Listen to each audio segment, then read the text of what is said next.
Hello guys, welcome to Sara year punching ceremony. இந்த board வந்து நாங்களாகவே தான் டிசைன் பண்ணி நாங்களே கஸ்டமைஸ் பண்ணது. ஸோ இது நடந்து ஒரு 7 மந்த்துக்கு முன்னாடி இருக்கும்.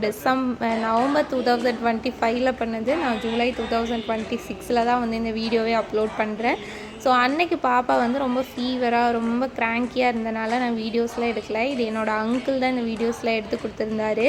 ஸோ அது இப்போ தான் எனக்கு கிடச்சனால இது ஒரு மெமரி வந்து இப்போ பார்க்கும்போது இந்த மெமரிஸ் ரொம்ப நல்லா இருந்துச்சு. சரி, இதை ஷேர் பண்ணி யூடியூப்பில் போட்டு வச்சோம்னா பெருசாகி பாப்பாவும் பார்ப்பாங்க அப்படிங்கிறனால தான் வந்து இந்த வீடியோஸை வந்து நான் மேக் பண்ணியிருந்தேன். ரொம்ப வீடியோஸ் என்னெல்லாம் எடுத்திருந்தாங்களோ அதை வந்து அப்படியே அப்லோட் பண்ணுறேன். ஏன்னா இவ்வளோ தான் இருந்ததே. ஸோ நாங்கள் வந்து ஏர்லியராகவே மொட்டை அடிச்சிருந்தோம். ஒரு 8 மணிக்கெல்லாம் மொட்டை அடிச்சுட்டு அதுக்கப்புறம் சின்னதாக ஒரு ப்ரேயர் வச்சுட்டு அதுக்கப்புறம் வந்து காது குத்து வச்சுக்கலான்னு சொல்லிட்டு ரொம்ப க்ளோஸான பீப்புளெலாம் மொட்டை அடிக்கிறதுக்கே வந்திருந்தாங்க. அது முடிச்சதுக்கப்புறம் நம்மளே தான் லன்ச் ரெடி பண்ணோம். ஃபேமிலியாக சேர்ந்து லன்ச் ரெடி பண்ணிவிட்டு ஒரு 12 மணிக்கு மேலே தான் காது குத்துறவர் வர சொல்லியிருந்தோம். ஸோ அவர் வந்து காது குத்துனதுக்கப்புறம் லன்ச் கொடுக்குற மாதிரி பிளான் பண்ணியிருந்தோம். நாங்கள் எப்படியெல்லாம் பிளான் பண்ணியிருந்தோமோ அது எல்லாமே அன்றைக்கி வந்து ரொம்ப கரெக்டாக நடந்துச்சு. கிளைமேட்டும் அதுக்கேற்ற மாதிரி ரொம்ப நல்லா இருந்தது.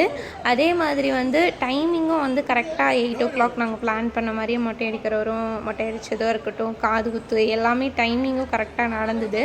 ஸோ எங்களுக்கு வந்து மொட்டை அடிக்கிறவங்களா இருக்கட்டும், காது குத்துறவங்களா இருக்கட்டும், 2 பேருமே வந்து ரொம்ப கம்ஃபர்ட்டாக ரொம்ப கைண்டாக இருந்தாங்க. ஸோ அழுதா கூட நீங்கள் கொஞ்சம் பேம்பர் பண்ணுங்கள், அழுகையை நிறுத்தட்டும், அப்புறமா பண்ணிக்கலாம், அந்த மாதிரி சொல்லி ரொம்ப சாஃப்டாக ரொம்ப கைண்டாக தான் நடந்தாங்க. ஸோ காது குத்தும் போதுமே பாப்பா வந்து விடவே இல்லை. ரொம்ப அழுதுகிட்டே தான் இருந்தாங்க. பட் இருந்தாலும் அவங்க வந்து ரொம்ப பொறுமையாக பண்ணி கொடுத்துருந்தாங்க. ஸோ அன்றைக்கி டேயில் வந்து நாங்கள் என்னெல்லாம் பிளான் பண்ணியிருந்தோமோ அந்த டைமுக்கு அது வந்து நடந்துச்சு. இது வரைக்கும் அப்படி ஒரு ஃபங்க்ஷன் நடந்ததே இல்லை. ஏன்னா நம்ம ஒரு டைம் பிளான் பண்ணுவோம், அது ஒரு டைமில் நடக்கும்.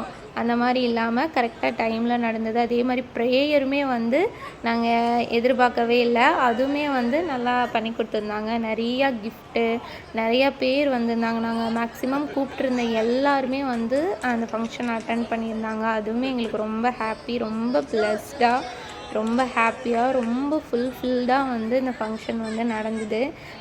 ட்ரெஸ் பண்ணியிருந்ததாக இருக்கட்டும், இல்லை பாப்பா வந்து எங்களுக்கு கோஆப்ரேட் பண்ண, ஏன்னா அதுக்கு பிஃபோர் வரைக்குமே அவளுக்கு ஃபீவராக இருந்துச்சு. ஆனால் அன்னைக்கு டே வந்து அவள் கொஞ்சம் ஓகேவா எல்லாத்துக்குமே அவள் வந்து கோஆப்ரேட் பண்ணால் ஃபங்க்ஷன் வந்து இனிதே முடிஞ்சுது.